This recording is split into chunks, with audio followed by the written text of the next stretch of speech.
How to remove watermark in Filmmaker Pro. First of all, open the app on your device and load the project you want to export. While working in the timeline, you might notice the Filmmaker Pro watermark icon on your video. Next to it, you will see a cross button. Tap on this cross button to remove the watermark. Tapping the cross will redirect you to the subscription page because removing the watermark requires a premium subscription or one-time purchase.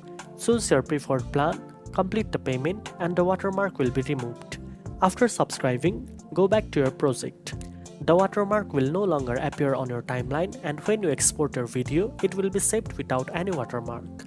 Now you can choose your export settings such as resolution and quality, and save or share your video to social media platforms like YouTube, Instagram, Facebook, or WhatsApp.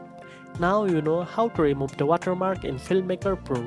If you found this tutorial helpful, don't forget to like, share, and subscribe for more video editing tips.